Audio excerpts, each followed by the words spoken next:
Westworld Season 4, Episode 4. Spoilers up ahead. We're going to talk about time jumps and stuff like that. So let's go. Welcome back to AsArt. Today we're going to talk about Westworld Season 4, Episode 4. By the way, guys, we have been covering the series, so go ahead and check out our previous videos if you want to hear our other thoughts on it. We also cover other shows on HBO Max, from Raised by Wolves to you name it, we cover it. But let's jump into Westworld because there's so much to talk about. So we had some big twists in this episode. We found out Caleb dies and is now a host.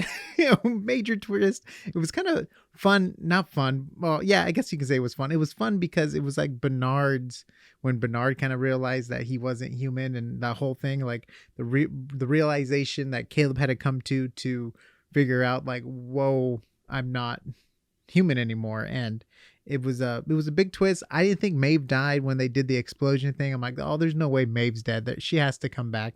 And we found out that Maeve is the weapon. But now we got to talk about Caleb's daughter, because there was a big reveal. Spoilers, just in case if you haven't watched the episode. I know I said that earlier, the thing, but just in case, we found out Frankie, Caleb's daughter, is C in the future, and also Dolores's storyline looks like is also in the future. So there's some big questions here I have, like, so we see Teddy, right? And we see Teddy in the future. So is Teddy made by bad Dolores to be in the show, or is our characters going to remake some old robots or hosts to sneak into the new Westworld and wake up Dolores? Because it looks like Dolores, the original Dolores or a part of Dolores, is in this simulation. We found out that she's probably not human that I know of, because I don't know, and because it's like a 23-year jump. Oh my gosh, they're doing this thing to me where I'm starting to go cuckoo.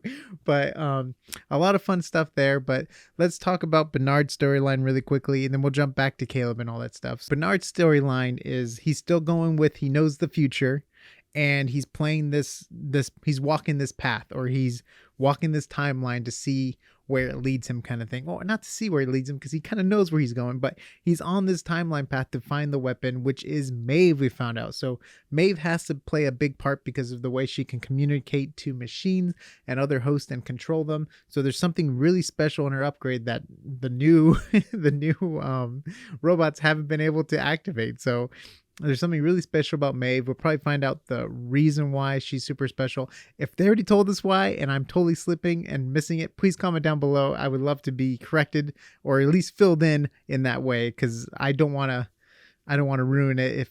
But yes, please let me know down below. And then so that was cool. That was a cool little short story. I enjoyed seeing more of the characters in this one, where I feel like in the past episodes they were just focusing on certain characters. It was fun to kind of get the snatch effect where everyone's paths cross, kind of thing, except for Dolores's storyline didn't cross with all the other storylines that were happening. One thing though I was not a fan of was bad Dolores's character. I know she's a host and they're trying to portray her as, like, you know, no emotions and stuff like that, but I wasn't really digging what the actress was kind of doing. I don't know if it was just me, but it felt just kind of off how she was just kind of going with the show. And yes, you kind of realize that this all could have just been a memory that was playing back for Caleb once the fly went in, and like that's what he was reliving over and over again, and she's just kind of walking through the simulation with him. But I don't know, I wasn't enjoying that, just how just emotionless she was and stuff like that. So that was just a side little take. I don't know if it's just me, if anyone else noticed that. And then it was revealed to me, at least I noticed in this episode, people probably noticed in last episode, but I noticed in this episode the tower is a giant sound wave emitter to send out the sounds to control the humans and stuff like that, using the sound waves. And I thought that was cool, finally connecting the tower to the sound wave. And I'm just really curious now what's happening with Dolores, because I feel like all this backstory now is meant to progress the story with Dolores. So hopefully Dolores snaps out and breaks out, and she has to fight herself again to free humans, I guess, at this point. But I'm curious what the damages are going to be, because it looks like a majority of humans, not all humans, are already taken by the fly. It's very Matrix vibes. I got a lot of Matrix vibes with this, where there are already batteries, all the people in the simulation, and then you have the people of Zion outside of Zion who's trying to break the people out from inside. So I got major Matrix vibes, which we did throughout this whole season. A lot of things you just, a lot of things with not sci-fi, but when it comes to like, you know, AI and stuff like that, always seems to go back to the Matrix. But I really had Matrix vibes where now Dolores is going to be like Neo, and they have to break her out, or Caleb could be, or Neo, or one of the two are going to be Neo to break out to end the Matrix, or evil Dolores's version of Westworld, which will free the human race again, and then Zion will party in the caves. That's so bad. And it's funny because the Man in Black now is basically Mr. Agent Smith. Mr. Caleb. Mr. Anderson. So very much like, even like the black suit. I know the Man in Black always had a black suit, but he kind of has that like he's an agent kind of thing from the Matrix. So I kind of like where they're going with it this season. I like the time jump. I like the plot twist of Caleb's dead and now he's a host, and which means he's probably gonna be he's probably gonna be here as long as the seasons are gonna go now, because now he's a character that's gonna stand the test of time. So he's probably gonna be around for a while, and I'm really curious what's gonna happen once everyone meets up together again. And I'm excited. I'm enjoying this much more than season 3. I'm curious what you guys think of it so far. Also comment down below other things you noticed or liked. I was a big fan of, they did a whole thing afterwards, you know, the breaking down the episode and stuff.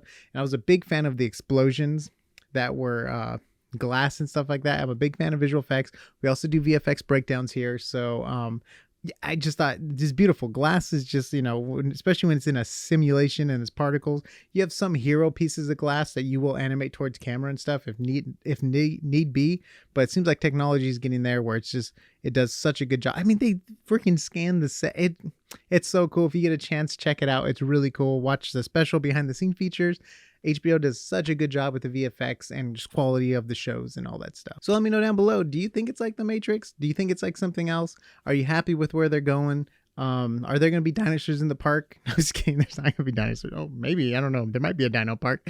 But I'm very interested what you guys think. Don't forget to subscribe to stay updated to all the AsArt content. We also have a podcast. We have an awesome TikTok, and we're starting to post on Instagram. So follow us on all our different social media platforms. You can go to asart.space for all the audio and video links, and we'll see you on the next AsArt.